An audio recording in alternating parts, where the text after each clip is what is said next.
given the data. So more or less what I'm saying is that this new methodology is confirming certain old hypotheses about Louisiana, about the divisions of speech in Louisiana, and that there's still, or was still when LAVIS was done, a distinctive language pattern in the South, in either, whether it's Cajun English or Creole African American vernacular English or New Orleans English or anything, there's still something very distinctive about Southern Louisiana that separates it from the rest of the state and, in fact, from the rest of the region. And as I mentioned along the way, there are a couple of things to keep in mind. LAVIS is, in fact, a snapshot. It was done, let's see, how many years ago now? It started, I guess, 20-something years ago.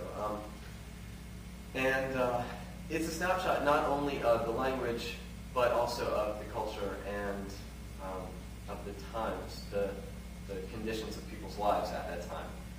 And as I mentioned before, if something looks strange in LAVIS, it probably is, so you should go investigate.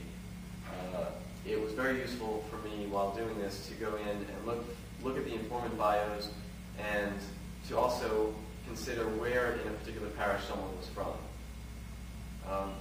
As I also pointed out, there are some holes in the data. Lafourche isn't represented, St. Charles, St. James, St. John are left out. So if you're focusing on southern Louisiana, then you're missing some critical data, I think. Northern Louisiana, there were also some holes, particularly in the northwest corner. So some future directions, these are basically following up on things that you've already heard today from other people. There's a possibility to do these distance comparisons based on features and not the simple strings themselves. Finding a good feature set is what's necessary. Also, what would be relatively simple to do would be a comparison of lexical items, because there's been a lot of work just doing lexical item comparisons or grammatical item comparisons in LAMSIS. It would be possible to also do that for LAGS without much difficulty. And that's it. Thank you.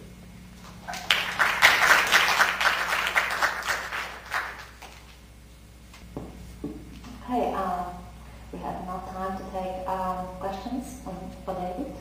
We have about 5 minutes. I'm really excited to see this. I didn't know you were doing this work. It's very interesting to see. The only point I will add that, frankly, it doesn't make an awful lot of difference to add the features. I think you did fine to leave them out. You won't see a huge difference. But I would make one suggestion, that's not to rely too much on clustering as a kind of hypothesis testing of what you're doing. You can look at other techniques to try to make sense of the distances you're finding. Because it just, but even if you just change between weighted average and group average and Ward's method, you do get different results. And, I wasn't clear what you used. That's one question I guess. Oh, yeah. So at least everything was done with Ward's method, Yeah. and I didn't play around with that, but yeah, you're right, it's too fragile. Okay, are there any other questions? Have you compared the result with Rich, 1972? We did map North Louisiana and South Louisiana using linguistic features. No, what was the name again? Rich. It is a PhD. Damn. Oh, yeah. Yeah, 1972, and you did map Louisiana, and okay, so you should go back and like read this PhD. Right. You know, we'll give you a basic comparison. What are you mapping exactly? These are the distances, the string edit distances of the 418 lexical items in LAGS that were consistent for, in theory, consistent for all 914 primary informants. So there's a set of 418 it's items. It's a lexical set. Yeah, so it's a lexical set, and it's comparing the transcriptions, the phonetic transcriptions. Well, can you give some ideas, some kind of examples? So, like, if the string edit distance is the number of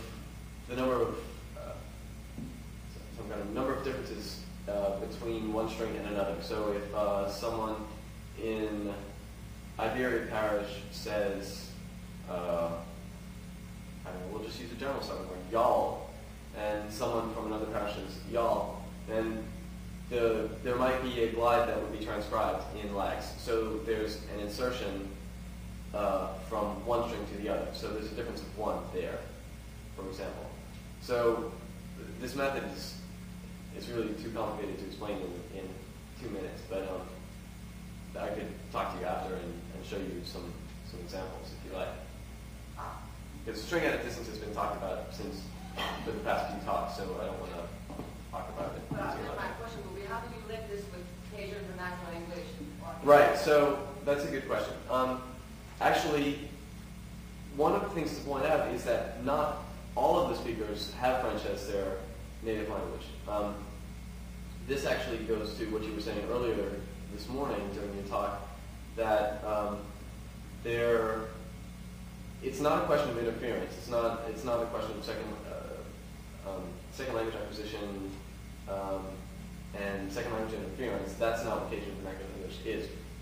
This is actually more or less saying that there's some area that is, let's say, an area that could be identified as Cajun vernacular English speaking area, and these people, whether or not they have French as their native language, and whether or not they have French in their ancestry, do exhibit a collection of traits, a collection of features. They speak in some similar way to other people from that area. And so that's basically it. It's basically finding out where, not why, but where only is this collection of Cajun or some distinctive speech. So the only thing that we do know that we're guaranteed is that there's a difference between the southern portion and the northern portion, really. Okay, thanks, David. And thank you very much to all the presenters and for comments and questions. And we'll see you here back for the plenary. Thanks.